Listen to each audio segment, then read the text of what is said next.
Sabar.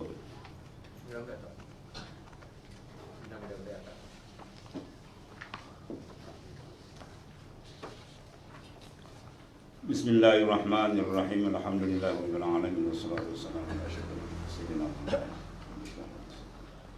wahdul 'uqdatam min lisani yafqahu qawli wa la hawla wa la quwwata illa billah. Qala mu'allif rahimallahu ta'ala, ada pun had muka itu. Ada pun had muka iaitu bujurnya barang antara tumbuh rambut kepala hingga ke bawah sehingga dagu. Itu had sempadan muka. Ya, daripada mambatul sya'ar, tempat tumbuh rambut sini kepala, sampai kepada mana? Hingga kepada sehingga dagu di bawah. Az-zakn. Ya. Itu kita sempadan muka. Mana basuhan tu kena batu habis sampai sini. Dia kata basuh muka. Idza kuntum ila salat faghsilu wujuhakum. Bila kamu nak sembahyang kena basuh muka. Mana muka? Sempadan di mana? Ini ceritakan detail. Daripada had sempadan tumbuh rambut sampai ke bawah dagu. Ini bujur ke bawah. Dan tulang rahang ni bawah ni. Dan antara anak telinga kedua ni. Anak telinga kecil sini sampai ke mari. Ya, terlintangnya. Dan wajib membasuh segala bulu. Jadi kalau kita ambil benang daripada tempat mambitul syar, tumbuh rambut ni kita lintangkan kepada sini, dia panggil mahalut tahzib. Di sini kalau orang Arab dia kerat rambut kecil. Itu dia panggil mahalut tahzib, tempat dia orang hazaf, dia buang. Sebab rambut yang kecil ni kalau orang perempuan yang ambil semayang dia akan selak. Maka rambut yang sikit ni apa hukum? Itu ada khilaf ulama. Satu pendapat mengatakan rambut yang kecil dimasuk dalam haddur ra'si, had kepala. Kalau berlaku pendapat ini tak ada masalah. Tapi kalau berlaku satu pendapat mengatakan ini masuk dalam haddul wajhi, masuk dalam sempadan muka, maka wajib dibasuh. Kalau tak basuh, tak sah basahan muka, tak sah wudu, tak sah semayang, di melanggar Nabi. Jadi sebab orang Arab dia kerat. Rambut ni kerat, dia kerat. Jadi sempadan dia kerat ini kalau kita lintangkan benang sampai ke tengah ni. Mambitul syar, tempat tumbuh rambut. Ya, sini sempadan ni. Naik sini, ada turun tulang rahang sini sampai dagu. Itu sempadan muka. Wajib dibasuh rata habis.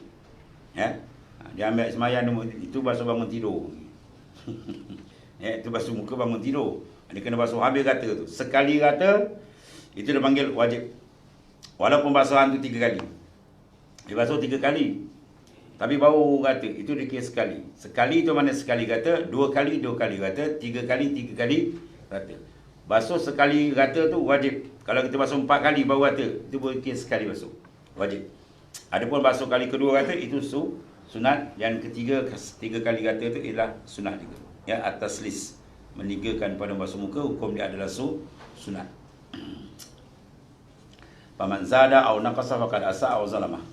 Paman naqasa siapa mengurangkan kata Rasulullah SAW, au zada ditambah dan lebih 3 kali ditambah lagi. Ya, faqad asa maka dia melakukan kesilapan. Wa zalama dia lakukan kezaliman. Zalim dengan mana pun tak kena tempat letak dia. Orang suruh basuh 3 dia bantai 4, atau suruh basuh 3 dia basuh 2 kali. Mana kurang. Tapi kalau sekali dah basuh rata tu dah kisah. Ya. Itu sempadan dia. Dan wajib membasuh segala bulu dan kulit, segala bulu yang ada atas muka tu. Bulu mata, ya, bulu kening, ya, semua yang ada dalam zahir tu wajib diratakan. Dan kulit, apa kulit yang tumbuh? Sil'ah. Kadang-kadang dia ada yang tumbuh kulit, ada tumbuh bintik-bintik. Itu dipanggil sil'ah. Maka wajib juga diratakan sebab dia masuk dalam haddur wajhi, dalam had muka. Dan pelipis, tahu pelipis? Jambang gitu. Dan tempat ghamam, yang di tempat tumbuh rambut pada dahi. Ya, kalau ada tumbuh pada dahi itu pun basuh. Mana semua yang ada dalam kawasan muka itu kena basuh. Maka ia daripada had muka, ya. Juga tumbuhnya ia sebab menyalahi adat. Atau dahi tumbuh bulu. Tak kira lah. Dalam sempadan muka dia wajib kena basuh. Ada pun teluk ni teluk parsi atau wajib basuh. Kalau teluk parsi ni suluh. Kita sini kan, sini lapang ni kan, rata tak wajib basuh. Ini masuk dalam sempadan kepala. Kalau kita basuh kepala, basuh sini sikit pun sah lah. Dan wajib meratakan hingga tempat terpotong pada hidung sebab jadi zahir. Dia berperang, tiba-tiba kena pedang putus hidung. Jadi tempat yang zahir tu wajib basuh. Padahal dia had batin, tapi bila jadi had zahir hukum dia wajib dibasuhkan. Dengan terpotong kesalahan batin hidung. Dalam hidung tak payah. Dia mengambil air pipe semua dalam hidung, keberdengung kepala pula. Ya, tak payah dalam. Dan batin mulut. Sebab mulut ni dia ada had zahir, dalam buat air semayang lain, dalam buat puasa dia lain. Kalau buat air semayang kita rapat ke mulut, dua bibir merah tu, itu dipanggil had zahir. Dalam tak wajib. Tapi kalau nak had puasa, had zahir dia sepadan ha tak bertitik. Ya, kita nak cari mahrat, kita wakafkan dengan hamzah. Pangkat ni. Maka dalam puasa, kalau sekiranya dahak atau kahak kita yang itu kental kan, dia kalau keluar dia sempadan ha masuk mulut, itu tak boleh telan. Telan batal kita punya puasa. Kena dibuang. Kalau semayang pun, kalau masuk sini kita telan, batal semayang kita. Sebab dalam semayang ada makna puasa. Sebab tu kalau musim batuk, lengkang-lengku, dia keluar seketul-seketul, kena bawa sapu tangan dan kunci. Dia terkeluar tu, kena ambil, tutup balik masuk dalam. Jangan telan. Kalau telan, batal sembahyang kita. Ya.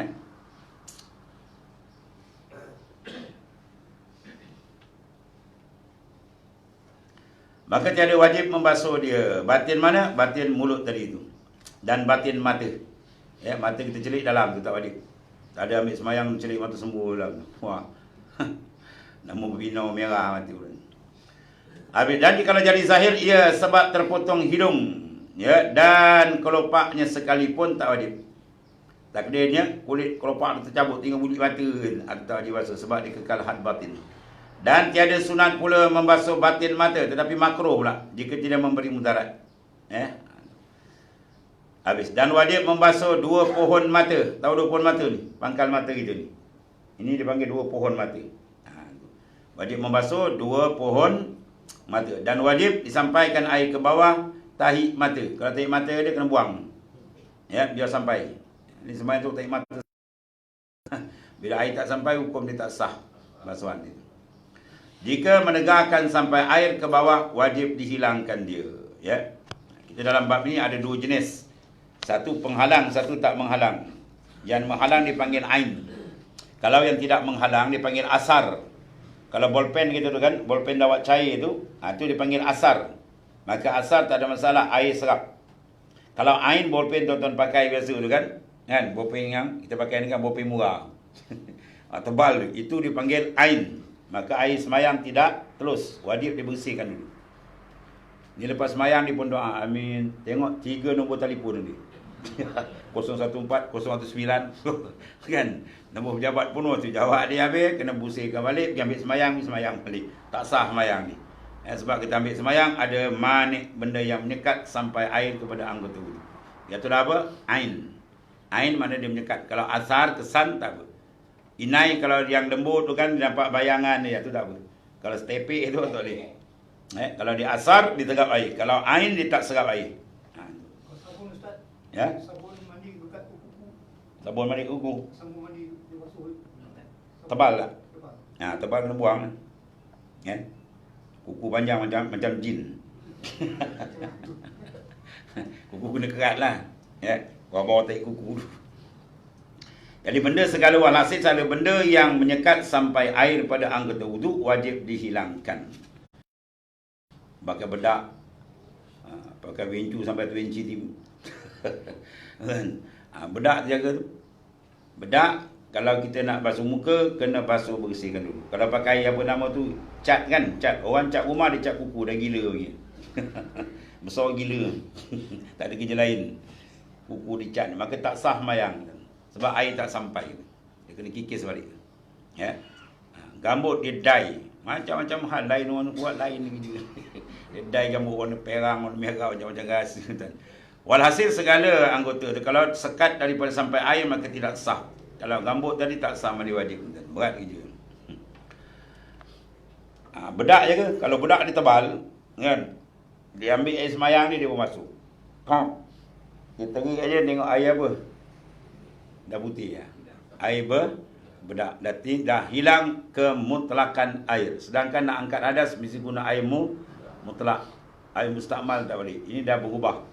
Orang dah panggil air muqayyad, air dikaitkan, air bedak. Dia awak dia tak boleh. Kena basuh dulu, bersih dulu. Baru dia ambil sembahyang. Ya. Dan membasuh dua pohon mata. Pohon mata kita kena masukkan air. Tapi sini pun ujung ni pun itu. Ekor mata. Pohon mata, ekor mata kena sampaikan air. Sampai tengah dapat, zan pun tak apa dah. Kita basuh terberat sangka kata dah cukup dah.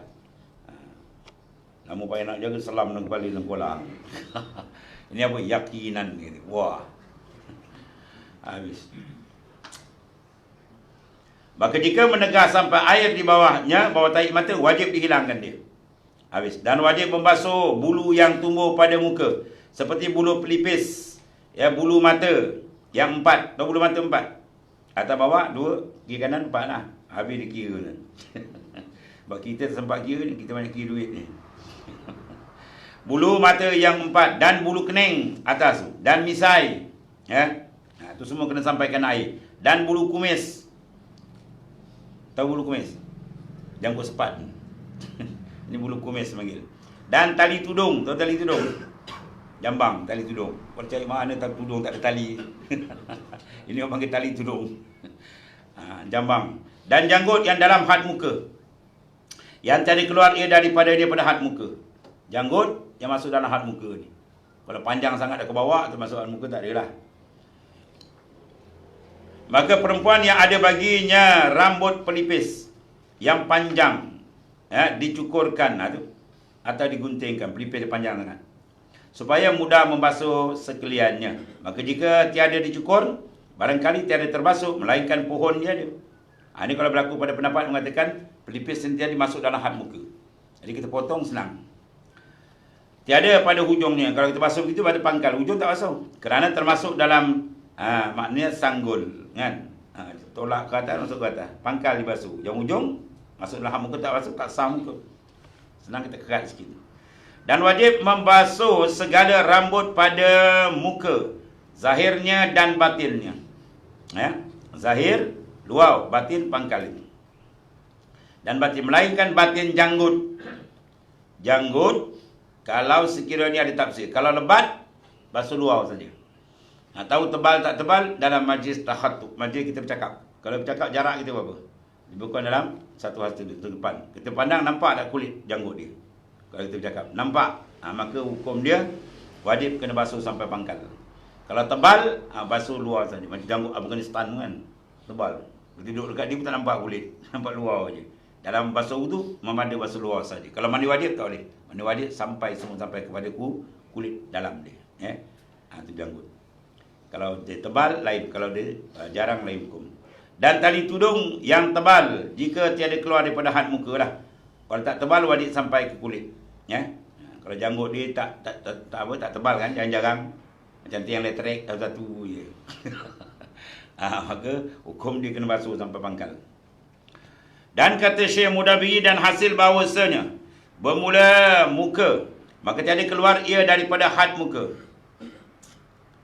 Maka ada kalanya nadir tebalnya bulu mata tadi, dan misai, dan kumis, dan janggut perempuan, dan khonsa, perempuan ada janggut juga. Maka wajib dibasuhnya zahir dan batin. Kalau sekiranya menyalahi adat macam perempuan, tak ada janggut, ni perempuan terbiak dia simpan janggut. Tok laki pun agak garang, tok laki dia simpan janggut. Yang ketiga itu maknanya dia wajib sampai kulit. Kalau laki-laki luar saja, sebab itu memang dia punya pakaian. Perempuan bila lain adat dia wajib sampai basuh sampai kulit, walaupun tebal. Kalau perempuan ada janggut lah. Maka wajib dibasuhnya zahir dan batin, ya, jarang ataupun tebal. Kalau sekiranya janggut bagi perempuan dan khunsa. Habis. Dan ada kalanya tiada nadir tebalnya, tetapi ghalib tebal, iaitulah janggut laki-laki. Dan 2 tali tudung, 2 jambang dia. Maka jikalau jarang, seperti kelihatan kulit di bawah pada orang yang melihat berhadapan, yang kita berhadapan cakap nampak kulit dia dengan dia, jawab dia wajib dibasuh zahir dan batin. Dan jikalau tebal, kita duduk depan dia tak nampak kulit dia, itu panggil tebal, wajib basuh zahirnya sahaja. Ya, itu dalam bab wuduk. Ada pun mandi wajib sampai batin dia kena basuh sampai kulit. Dan arti tebal itu iaitu barang yang tiada kelihatan kulit yang di bawah pada orang yang berhadap. Kita bercakap dengan dia, tengok janggut dia, tak nampak kulit dia. Itu dipanggil tebal. Dia tebal, memadai di basuh luar pun tak apa. Kena basuh dalam, tak apa juga. Kalau nampak kulit jarang, mana dia kena basuh sampai batin, mana sampai pangkal kulit. Maka jika jarang setengahnya dan tebal setengah, wah lebih senang pula ni. Sebelah tebal, sebelah jarang. Kalau dikira kan, dia buat benda pelik. Janggut orang pelik pada orang. Jika berbeza, maka tiap-tiap satu dengan hukum. Ini tebal sangat, yang ini jarang sangat. Maka hukum masing-masing. Yang sini wajib sampai kulit, yang ini mada luar. Habis ulama fiqh. Dan jika tiada berbeza, wajib dibasuh sekaliannya. Ya kalau tak boleh nak beza sangat, basuh sekalian habis semua sekali Islam.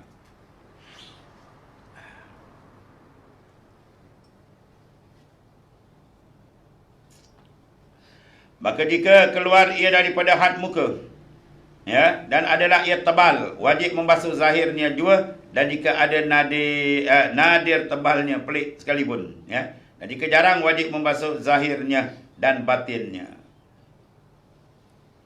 Jadi kesimpulan ni tebal dengan nipis lah. Kemudian kata Syekh Bujarimi, dan dikenaki dengan keluar dari had muka, iaitu bahawa melampau daripada had muka pada pihak turun. Ya, dan pada ini nazar, ai papihi tafsilun, ada nazar, kena tilik. Kerana bahawasanya menghukumkan bahawasanya janggut keluar selama-lama, janggut mana ada ke dalam muka kan? Itu semua keluar. Serta bahawasanya mereka memfarakkan antara yang keluar daripada muka dan yang lain, dan yang tebal, dan yang dinakal daripada Ibnu Qasim, bahawasanya dikenaki dengan keluar, ya, bahawa berlipat dengan sendirinya. Itu maksudnya. Janggut dia panjang ni berlipat ni ke atas. Maka yang takat tu yang berlipat tak payah tu. Janggut apa bisa melipat ke atas. Kepada yang lain pada pihak turun, mana dia berpusing ke atas. Seperti berlipat rambut dagu gitu. Kepada bibir mulut dia naik ke atas. Atau kepada lehernya. Atau berlipat kening kepada pihak kepalanya. Mana kalau menyonsang itu dia keluar tu maksudnya. Kalau kening turun begini, tiba-tiba naik ke atas. Begitu juga janggut. Orang turun ke bawah, dia janggut dia pusing ke atas. Wah. Atau dia keluar daripada had muka. Habis dah. Senang kita basuh semua je lah.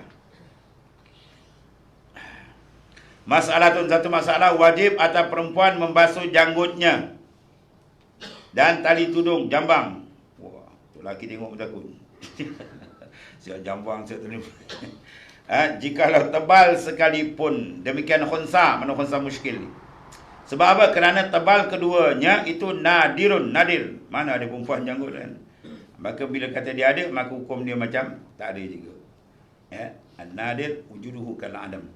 Nadir kemudian tak ada. Bila tak ada, maksud apa? Kena basuh macam biasa sampai kulit.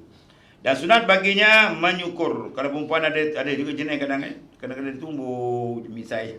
Sunat bagi cukur buang ni lah. Perempuan lelaki cukur janggut dia makruh. Ya.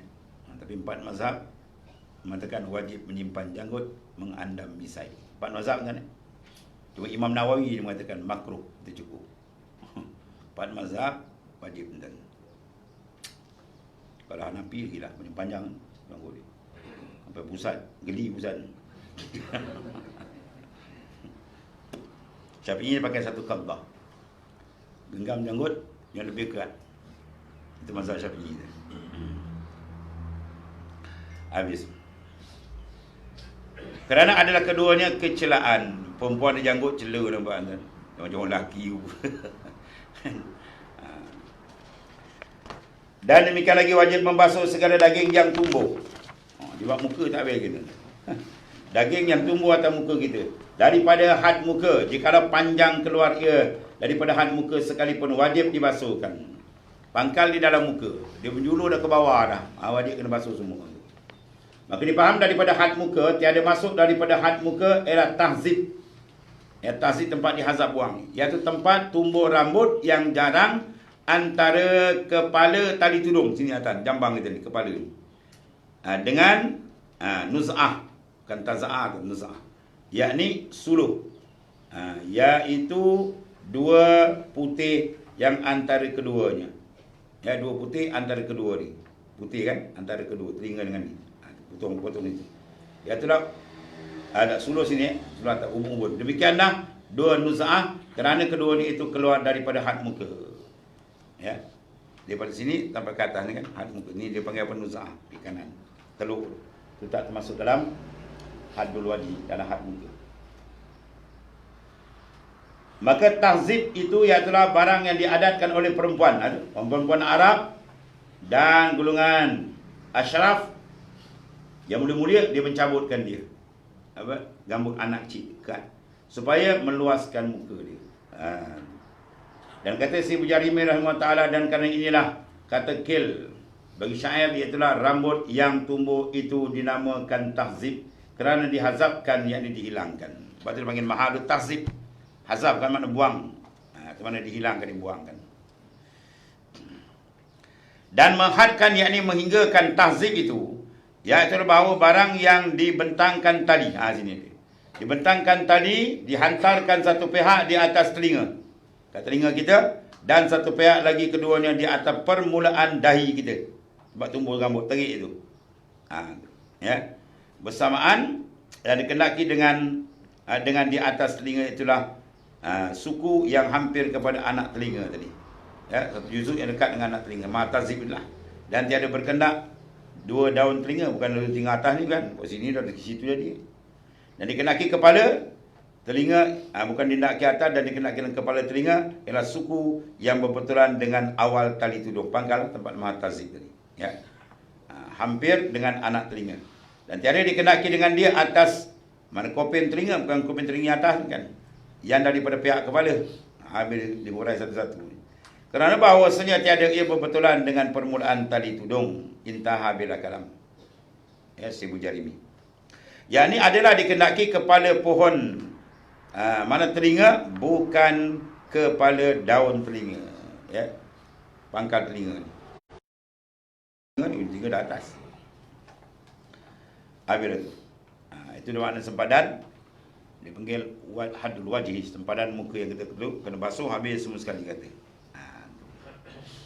Kemudian yang ketiganya membasuh tangan, dan hakikatnya dikenakan tangan itu ialah anak jarinya hingga kepada bahu, tetapi dikendaki di sini tapak tangannya dan dua lengan serta dua mirfak, mana dua siku ini. Dan yang ketiganya membasuh tangan. Wallah.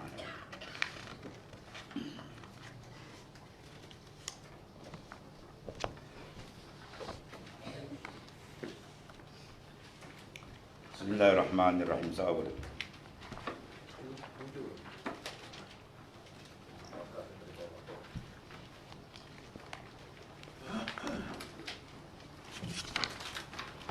Bayo.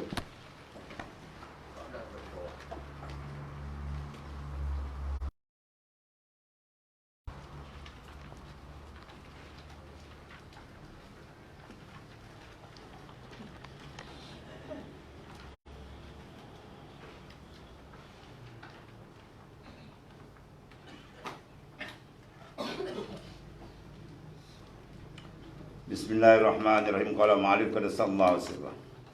Wa min musyahadatin situ. Wa min musyahadatin ila muayanatin. Wa min muayanatin ila ittisalin. Wa min ittisalin ila fana'in. Wa min fana'in ila baqa'in. Ila ghairiha minal maqamat al-ma'rufa li ahliha. Jadi apabila seorang sambungan daripada atas dulu diberikan ziyadah, tambahan keyakinan dia apabila dikeluarkan pandangan diri dia. Dulu kan al-imanul kamil ila khurujuka anka. Khurujuka anhu ta'ala, mana kamu keluar daripada Allah Ta'ala dengan bahawa bi an la tusyarikuhu fi syai'in min sifatih al-mukhtassat bihi. Kita keluar daripada menyengutu sifat Tuhan. Sifat Tuhan Al-Qudrah, dalam mengadakan, Tuhan yang mengadakan. Jangan kita rasa kita pula. Itu maksudnya. Buang, keluarkan kita. Kita tak masuk, kita tak ada bersekutu dengan Tuhan. Ya, iradat yang menentu dia, bukan kita. Ya. Jadi maknanya kita mengeluarkan pandangan kita bersekutu dengan Tuhan. Ya. Bila kita keluar tu, maka yakinlah nampak terang, dan situlah tempat punca bertambah makrifat dan iman dia. Bila tambah situ, dia kata apa? Iza zada dulu imanuka bil khuruj anil aghyar. Bahawa naqalat min halin ila halin min sifat ila kuwatin sampai peringkat an yakumul iman wa huwa al-yaqin. Bila mana bertambah keimanan dengan keluar daripada aghiyar, lenyapkan pandangan pada makhluk. Maka dia berpindah pula apabila bertambah iza zada, dia bertambah yakin, nukirat min maqamin ila maqamin, min ma'rifatin ila kashfin, wa min kashfin ila musyahadah. Dia akan berpindah lagi, naik lagi makam. Ya, sampai kepada peringkat musyahadah kepada Ta'ala. Kemudian disambung. Wa min musyahadah, setelah dapat pembersihan dalam tadi, dia lenyapkan pandangan pada makhluk, diistighdarkan hati dia sentiasa dengan Allah Ta'ala, sampai peringkat musyahadah ila mu'ayanah, ya, kesertaan dia. Maka daripada mu'ayanah kepada ittisal, sampai wa min ittisal ila fana, baru pergi fana. Wa min fana baru pergi pada baka, kemudian terus kepada benda yang lebih besar dibuka tanpa terhad. Ya, ada banyaknya pembukaan Allah Ta'ala. Hasil daripada mana? Hasil daripada mana? Mematikan haul dan kuwah. Siapa yang boleh mematikan pandangan kepada haul dan kuwah? Haul, mana daya dia, kuwah kekuatan dia, itu dia dimatikan dengan la haula wala quwata illa billah. Itu maksudnya. Maka di sana kanzun min kunuzil jannah, gedung daripada gedung syurga Tuhan ada di sana. Maksud apa? Bermacam-macam pembukaan, itu dibukaan. Daripada fana kepada baka, kepada ittisal, kepada fana pada baka, macam-macam tu. Lambakan curahan fuyudat minallah. Dengan syarat di satu je, bersihkan hati kita daripada memandang haul dan kuwah kita. Sebab dia kena banyak zikir, tuan. Bila zikir, kita nampak kebesaran Tuhan. Bila nampak ada kebesaran kudrah Tuhan, hilanglah pandangan pada kudrah kita. Bila nampak ilmu Tuhan, hilanglah ilmu kita. Bila nampak iradat Tuhan, hilanglah iradat kita. Bila nampak sifat Tuhan, hilanglah sifat kita. Bila berhadap kita pada kewujudan Allah, tenggelam wujud sekalian makhluk. Maka disitulah bahawa dia akan dicampakkan berbagai-bagai kurniaan. Dalil amal seseorang itu diterima, dalil seorang itu dapat kasih sayang Allah apabila dia melenyapkan pandangan pada makhluk dan dia mengekalkan pandangan kepada Allah Ta'ala. Itu dalil hadis Nabi itu. La yazalu abdu yataqarrabu ilayya binawafil hatta uhibbah. Sentiasalah hamba memujakan amalan sunat sampai aku kasih. Bila aku kasih, Tuhan Nabi Faiza ahbabtu kuntu sam'ahu allazi yasma'u bi. Akulah pendengarnya yang dia mendengar dengan aku.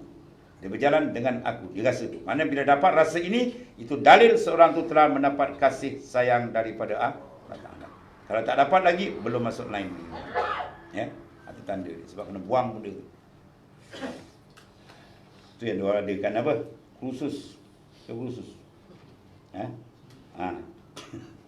Orang ajak kursus nak masuk. Jadilah gaji bawah-bawah. Tapi gaji mahal. Biasa kursus gaji naik kan. Berapa kali kursus, tangga gaji naik lah.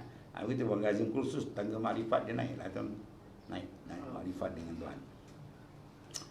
Dengan duit dia nak kursus, dengan Tuhan dia buat malu. Wah. Padah apa? Apa nak kata? Jangan kata dia kata perkanian. Allah. Habis. Terjemah dia daripada musyahadah kepada mu'ayanah.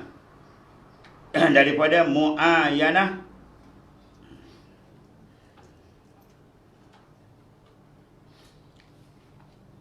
tu iyan tadi. Syuhud, zauq, syuhud dan ayan. Iyan mana mu'ayanah.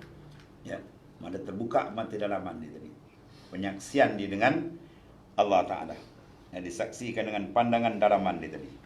Bila dia dapat tu, bila terang. Bila terang, hilanglah awan dia, awan-awan asar. Bila awan berkuat aja, teranglah matahari.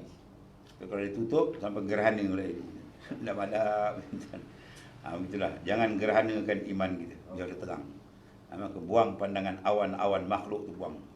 Ya, nak buang pandangan pada makhluk, bahawa dia terang pandangan dia kepada Allah SWT. Itu semua disuruh. Ya. Kulin zuru maza bis samawati wal ard. Sila pandang apa yang ada dalam langit dan bumi. Itu semua Tuhan suruh untuk melatih, memantapkan lagi makrifat kita dengan Allah SWT. Dan kepada ittisal. Sebab kita dalam tiap-tiap saat turun naik nafas kita ni ada dua hukum.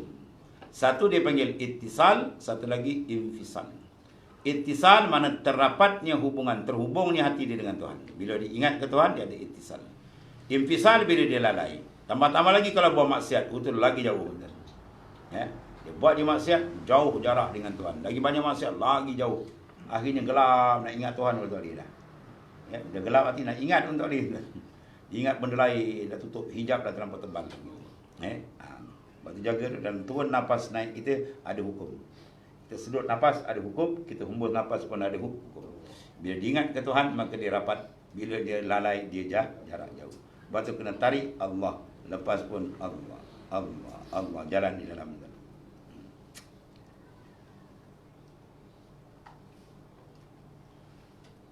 Dan daripada ittisal kepada fana.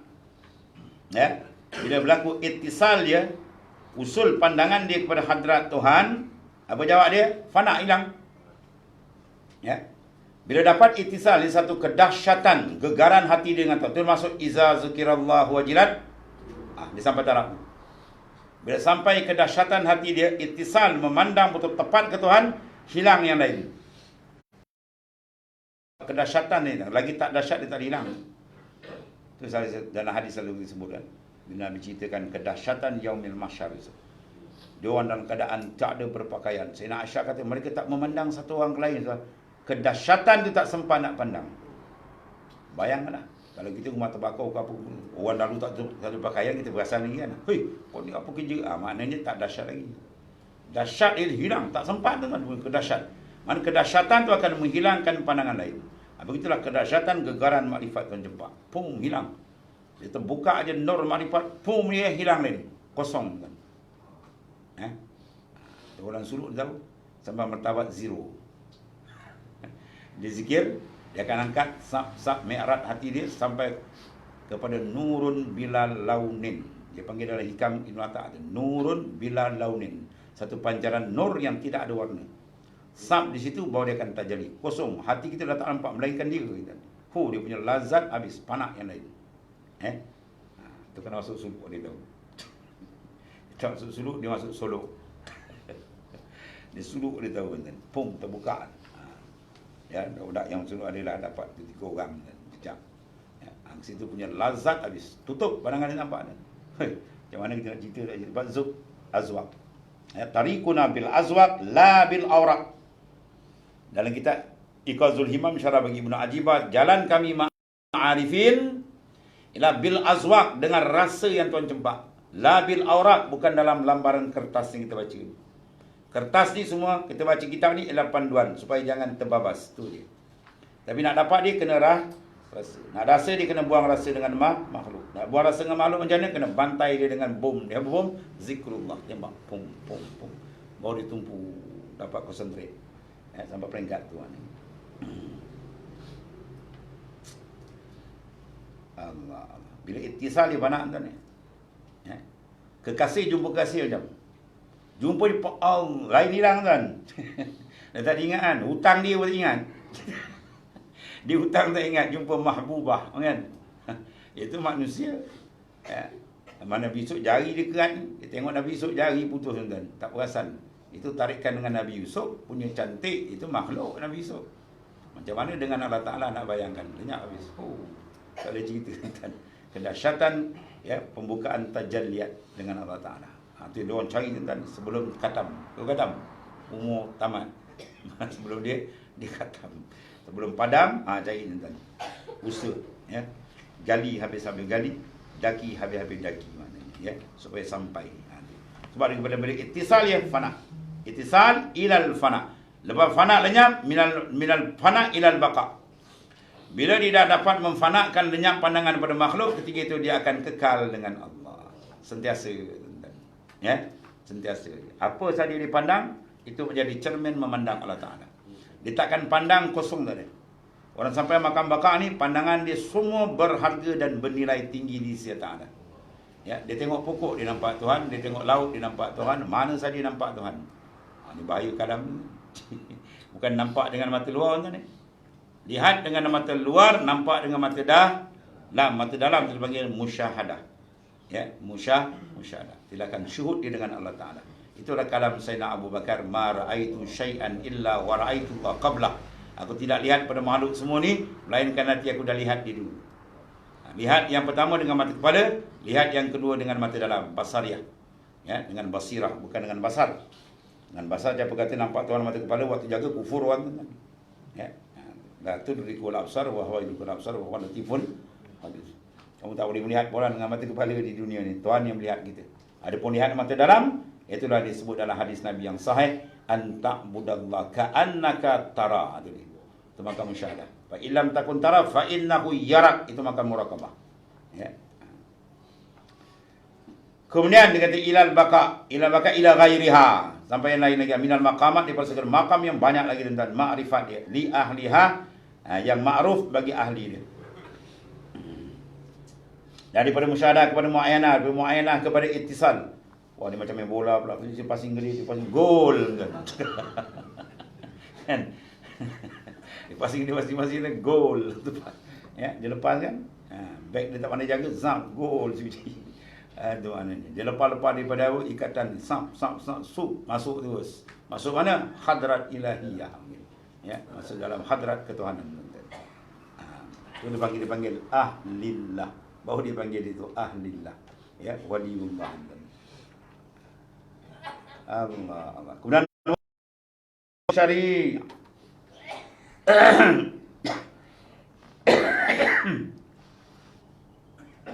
Walam anna lahum syari'ah wa hiya an ta'budahu ta'ala wa tariqah wa hiya an taqsudahu bil ilm wal amal wal haqiqah hiya natijatuha wa hiya an tashhadahu bin nuri au da'ahu fi suwaida'il qalb. Ada dia. Sebab benda ni kena suruh kan? Dan suruh ada benda ni. Suwaida'il qalb. Kat situ dia buka. Dan ketahui olehmu bahawasanya bagi mereka itu syariat. Di kita ada syariat. Dia itulah bahawa engkau ibadat akan dia Ta'ala dengan hukum syariat yang luar. Ya, kita tahu hukum sah batal, halal haram, makruh semualah dalam hukum syariat. Ya. Maka kamu ibadat akan dia secara zahir. Itu mana hukum syariat. Dan tariqah. Apa makna tariqah? Iaitu bahawa engkau kasat akan dia. Ilahi anta maksudi. Engkau sahaja yang aku kasatkan. Dia kasat dengan apa? Bil ilmi wal amal. Amal kita, ilmu kita cari, semua kasat kita mencari keridaan Allah. Tidak yang lain. Itu makna tariqah. Itu orang tariqah. Kalau dia kata orang tariqah, dia buat amal pusing ni, itu bukan tariqah. Itu orang terikat. Terikat dengan makhluk lagi. Orang tarik tadi, tak ikatkan diri dengan makhluk, dia tambah diri dengan khalik. Dan hakikat itu apa? Iaitulah jaksanya, iaitulah bahawa engkau musyahadah. Ini bahasa jaksa. Iaitulah apa? Bahawa engkau musyahadahkan dia dengan nur yang ditaruhkan di dalam tengah hati. Suwaida'il qalb. Itu makna antashhada binurin. Ya, dipancarkan nur tadi itu. Yang mana auda'ahu. Nur yang ditaruhkan di tengah batin hati dia. Ya. Dia makam kalbi sini dan dia tepat terbuka. Bah kata mursyid kami kalau suluh orang kat situ je, tengok. Kau ukuf kalbi pandang ikut suluh je. Nampak dia tembus. Dia tembus. A to Z dia boleh baca.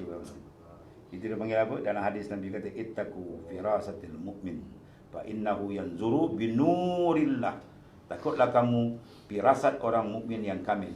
Sebab dia memandang dengan kepada Allah Ta'ala. Ya, sebab perjalanan kita ni adalah nur, tuan ya. Kita memerlukan nur. Baik dia mula tak kata al-anwar matayal qulub wal asrar. Nur ni ialah mataya, kenderaan bagi hati. Wal asrar jam'u sirrin. Dia kena ada nur. Ya. Bukan kenderaan kita. Dia nur, benda nurani. Sebab hakikat diri kita roh ni pun benda nurani. Bukan benda ajsam. Jasad jisim dia berpegang ni sangkau tuan ni. Yang tuan pegang ni baju di sangkau je. Besok dia terwujud habislah. Kan? Sangkau dah buruk, kan baling lah besok. Kat mana dia baling? Liang lahat. Dia cempak kita sangkau dalam liang lahat. Sebab tu dalam Naqsyaband bila zikir ada 10 kaifiat, di antara ni cempakkan kita dalam liang lahat. Dipanggil apa? Muraqabatul kubur. Sebelum kita zikir tu, kaifiat dia di antara dia apa? Kena muraqabahkan kita mati.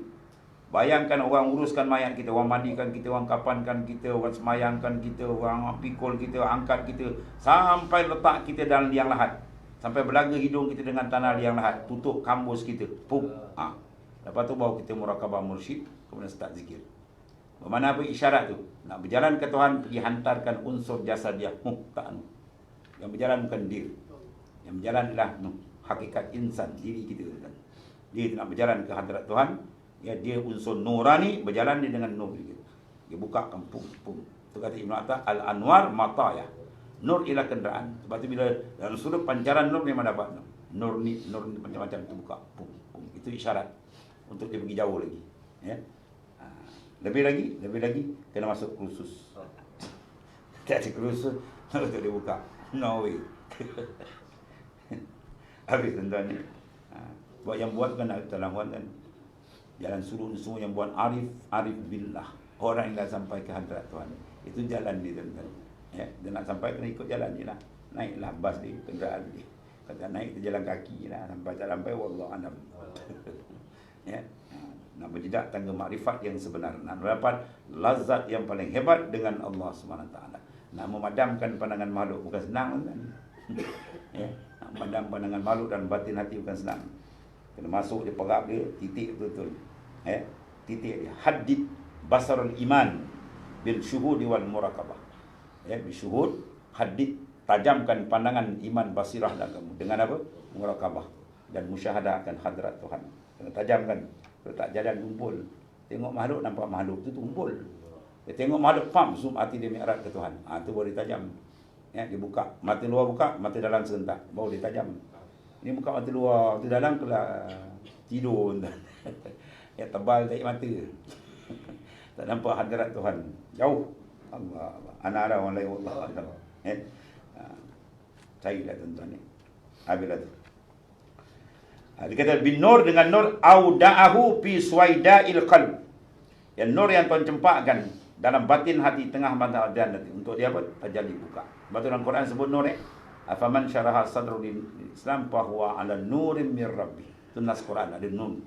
Dalam hadis pun Nabi kata an-nur iza dakhala al-qalb infasaha wa insyarah. Kan? Dalam hadis semua ada. Habis itu.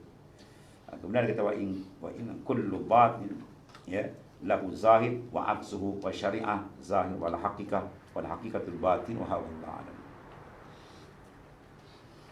Bismillahirrahmanirrahim. Sayyidina Muhammad. Allahumma